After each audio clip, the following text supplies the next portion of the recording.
ಮತ್ತೊಂದು ಕಡೆ ವಿದೇಶಕ್ಕೆ ಭಾರತದ ಸಿಮ್ ಕಾರ್ಡ್ ಅಕ್ರಮವಾಗಿ ರವಾನೆ ಆಗ್ತಿರುವ ಸಂಗತಿ ಬೆಳಕಿಗೆ ಬಂದಿದೆ. KIAL ಪೊಲೀಸರಿಂದ ಕೆಂಪೇಗೌಡ ಅಂತಾರಾಷ್ಟ್ರೀಯ ವಿಮಾನ ನಿಲ್ದಾಣದ ಪೊಲೀಸರಿಂದ ನಾರಾ ಶ್ರೀನಿವಾಸ ರಾವ್ ಅನ್ನೋ ವ್ಯಕ್ತಿಯನ್ನ ಬಂಧನ ಮಾಡಲಾಗಿದೆ. ವಿಶಾಖಪಟ್ಟಣದಿಂದ ತೈವಾನ್ಗೆ ಸಿಮ್ ಕಾರ್ಡ್ಗಳನ್ನು ರವಾನೆ ಮಾಡಲಾಗ್ತಿತ್ತು. ಕೊರಿಯರ್ ಮೂಲಕ ಸಿಮ್ ಕಾರ್ಡ್ ರವಾನೆ ಮಾಡ್ತಾ ಇತ್ತು. ನೇಹಾ ಹತ್ಯೆಯಾದ ಸಂದರ್ಭದಲ್ಲಿ ರಾಷ್ಟ್ರೀಯ ಮಟ್ಟದ ಬಿಜೆಪಿ ನಾಯಕರು ನೇಹಾ ಮನೆಗೆ ಭೇಟಿ ನೀಡಿದ್ದನ್ನ ಗಮನಿಸಿದ್ವಿ. ಇದೀಗ ಹುಬ್ಬಳ್ಳಿಯಲ್ಲಿ ಅಂಜಲಿ ಅಂಬಿಗೇರ ಮನೆಗೆ ಪ್ರಹ್ಲಾದ್ ಜೋಶಿ ಭೇಟಿಯನ್ನ ನೀಡ್ತಿದ್ದಾರೆ. ಮಧ್ಯಾಹ್ನ 3:30ಕ್ಕೆ ಭೇಟಿ ನೀಡಲಿದ್ದಾರೆ ಜೋಶಿ. ಅಂಜಲಿ ಮನೆಗೆ ಭೇಟಿ ನೀಡಿ ಕುಟುಂಬಸ್ಥರಿಗೆ ಸಾಂತ್ವನವನ್ನ ಹೇಳಲಿದ್ದಾರೆ. ದೆಹಲಿಯಿಂದ ಹುಬ್ಬಳ್ಳಿಗೆ ಆಗಮಿಸ್ತಾ ಇದ್ದಂತೆ ಅಂಜಲಿ ಮನೆಗೆ ಭೇಟಿಯನ್ನ ನೀಡಲಿದ್ದಾರೆ ಕೇಂದ್ರ ಸಚಿವ ಪ್ರಹ್ಲಾದ್ ಜೋಶಿ.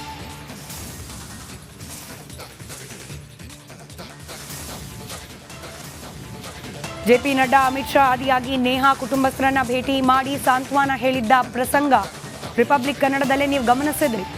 ಆದರೆ ಅಂಜಲಿ ನಿವಾಸಕ್ಕೆ, ಅಂಜಲಿ ಕುಟುಂಬಸ್ಥರನ್ನ ಭೇಟಿ ಆಗ್ಲಿಕ್ಕೆ ಯಾಕೆ ರಾಷ್ಟ್ರೀಯ ಮಟ್ಟದ ನಾಯಕರಿಗೆ ಇಚ್ಛಾಶಕ್ತಿ ಇಲ್ಲ? ಈ ಪ್ರಶ್ನೆಯನ್ನ ಕೂಡ ನಿರಂತರವಾಗಿ ರಿಪಬ್ಲಿಕ್ ಕನ್ನಡ ಕೇಳ್ತಾ ಇದೆ. ಇದರ ಬೆನ್ನಲ್ಲೇ ಇದೀಗ ಅಂಜಲಿ ನಿವಾಸಕ್ಕೆ ಕೇಂದ್ರ ಸಚಿವ ಪ್ರಹ್ಲಾದ್ ಜೋಶಿ ಭೇಟಿಯನ್ನ ನೀಡಲಿದ್ದಾರೆ. ನಾಳೆ ಮಧ್ಯಾಹ್ನ 3 ಗಂಟೆ ಸುಮಾರಿಗೆ ಪ್ರಹ್ಲಾದ್ ಜೋಶಿ ಅಂಜಲಿ ನಿವಾಸಕ್ಕೆ ಭೇಟಿ ನೀಡ್ತಾರೆ ಅನ್ನೋ ಮಾಹಿತಿ ಇದೆ. ಇದೆಲ್ಲದರ ಮಾಹಿತಿಯೊಂದಿಗೆ ನಮ್ಮ ಪ್ರತಿನಿಧಿ ಪ್ರಕಾಶ್ ನೇರ ಸಂಪರ್ಕದಲ್ಲಿದ್ದಾರೆ. ಪ್ರಕಾಶ್, ನೆಲದ ಹೆಣ್ಣು ಮಕ್ಕಳ ವಿಚಾರದಲ್ಲಿ ಅನ್ಯಾಯವಾದಾಗ ತಾರತಮ್ಯ ಮಾಡದೆ, ಇಲೆಕ್ಷನ್ ಇದೆ ಇಲ್ಲ ಈ ವ್ಯತ್ಯಾಸಗಳನ್ನ ಗಮನಿಸದೆ ನ್ಯಾಯ ಕೊಡುವ ಪ್ರಯತ್ನ ಆಗಬೇಕು ಅನ್ನೋದು ರಿಪಬ್ಲಿಕ್ ಕನ್ನಡದ ಅಚಲವಾದ ನಂಬಿಕೆ. ಹಾಗೆ ಅದೇ ನಿರೀಕ್ಷೆ ರಿಪಬ್ಲಿಕ್ ಕನ್ನಡದು. ನಿರಂತರ ವರದಿ, ಅದರ ಫಲಶ್ರುತಿ ಅನ್ನೋ ರೀತಿಯಲ್ಲಿ ಕೆಲವೊಂದಷ್ಟು ಡೆವಲಪ್ಮೆಂಟ್ಸ್ ಇವತ್ತು ಹಾಗೆ ನಾಳೆ ಹುಬ್ಬಳ್ಳಿಯಲ್ಲಿ ಅಂಜಲಿ ಮರ್ಡರ್ ವಿಚಾರಕ್ಕೆ ಸಂಬಂಧ ನಡಿ ಈಗ ಶುರು ಮಾಡೋಣ.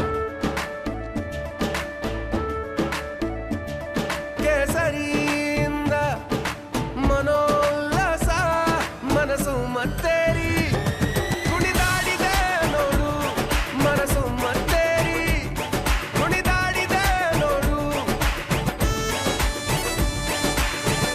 ಕ್ಷಣ ಕ್ಷಣವೂ ಆಚರಿಸಿ ಕೇಸರಿ ಹಬ್ಬ. ವಿಮಲ್ ಬಾಯಲ್ಲಿ ಹೇಳಿ ಕೇಸರಿ. ಸಂಬಂಧಪಟ್ಟಂತೆ ಆಗ್ತಾ ಇರೋದು ಡೀಟೇಲ್ಸ್ ಹಂಚ್ಕೊಳ್ಳೋದಾದ್ರೆ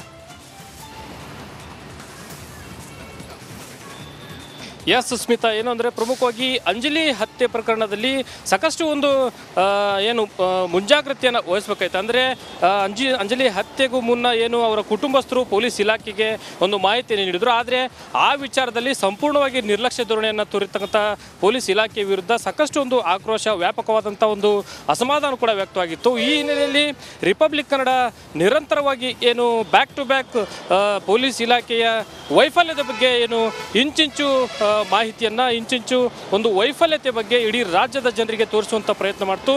ಈ ಹಿನ್ನೆಲೆಯಲ್ಲಿ ಕೊಂಚ ಮಟ್ಟಿಗೆ ಈಗ ಕಾನೂನು ಸುವ್ಯವಸ್ಥೆಯಲ್ಲಿ ಕೆಲವೊಂದಿಷ್ಟು ಸುಧಾರಣೆಗಳು ಆಗ್ತಾ ಇರುವಂಥ ಒಂದು ಏನು ಸ್ಪಷ್ಟತೆ ನಿಮಗೆ ಗೋಚರವಾಗ್ತದೆ. ಯಾಕಂದರೆ ಪ್ರಮುಖವಾಗಿ ಮೊನ್ನೆ ಹತ್ಯೆ ಆದಂಥ ದಿನವೇ ಇಬ್ಬರು ಪೊಲೀಸ್ ಅಧಿಕಾರಿಗಳನ್ನು, ಅಂದರೆ ಬೆಂಡಿಗಿರಿ ಪೊಲೀಸ್ ಠಾಣೆಯ ಇಬ್ಬರು ಅಧಿಕಾರಿಗಳನ್ನು ಅಮಾನತು ಮಾಡುವ ಮೂಲಕ ಒಂದು ದಿಟ್ಟ ನಿರ್ಧಾರವನ್ನು ಪೊಲೀಸ್ ಇಲಾಖೆ ತೆಗೆದುಕೊಂಡಿರ್ತಕ್ಕಂಥದ್ದು. ತದನಂತರ ನಿನ್ನೆ ರಾತ್ರಿ DCP ಕಾನೂನು ಸುವ್ಯವಸ್ಥೆಯ DCP ರಾಜೀವ್ ಅವರನ್ನು ಅಮಾನತು ಮಾಡುವ ಮೂಲಕ ಸರ್ಕಾರ ಒಂದು ನಿರ್ಧಾರವನ್ನು ತೆಗೆದುಕೊಂಡಿದೆ. ಈ ಹಿನ್ನೆಲೆಯಲ್ಲಿ ಇದರ ಬೆನ್ನಲ್ಲೇ ಇವತ್ತು ಏನು ಕಾನೂನು ಸುವ್ಯವಸ್ಥೆಯ ADGP R ಹಿತೇಂದ್ರ ಅವರು ಹುಬ್ಬಳ್ಳಿಗೆ ಭೇಟಿಯನ್ನು ನೀಡಲಿದ್ದಾರೆ.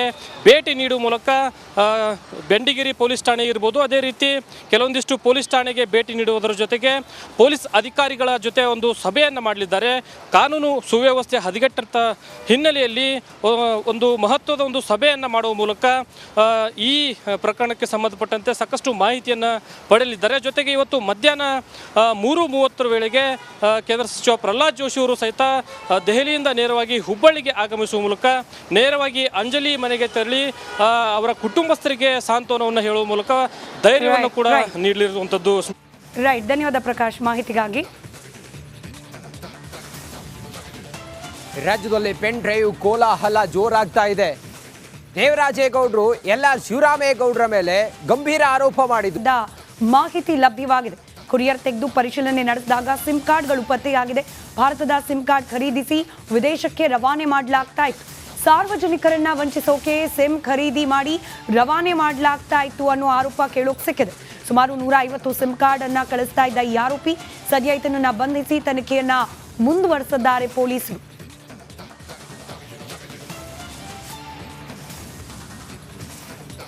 ವಿಶಾಖಪಟ್ಟಣಮಿಂದ ಕೊರಿಯರ್ ಮೂಲಕ ಬುಕ್ ಆಗಿ ಸುಮಾರು ಒಂದು 40 ಆಡ್ ಸಿಮ್ ಕಾರ್ಡ್ಸ್ ವಿಶಾಖಪಟ್ಟಣಮಿಂದ ಬ್ಯಾಂಗ್ಳೂರ್ ಬಂದ್ಬಿಟ್ಟು ಬ್ಯಾಂಗ್ಳೂರ್ನಿಂದ ತೈವಾನ್ ಹೋಗ್ಲಿಕ್ಕೆ ಅಂತ ಹೇಳ್ಬಿಟ್ಟು ಬುಕ್ ಆಗಿರುತ್ತೆ. ಇನ್ನು ಒಂದು ಚೆನ್ನೈನಿಂದ ಕೊರಿಯರ್ನಲ್ಲಿ ಬುಕ್ ಆಗಿಬಿಟ್ಟು ಬ್ಯಾಂಗ್ಳೂರ್ಗೆ ಬಂದ್ಬಿಟ್ಟು ಬ್ಯಾಂಗ್ಳೂರ್ನಿಂದ ಅದು ನೆಕ್ಸ್ಟ್ ಕ್ಯಾಂಬೋಡಿಯಾ ಹೋಗ್ಲಿಕ್ಕೆ ಅಂತ ಹೇಳ್ಬಿಟ್ಟು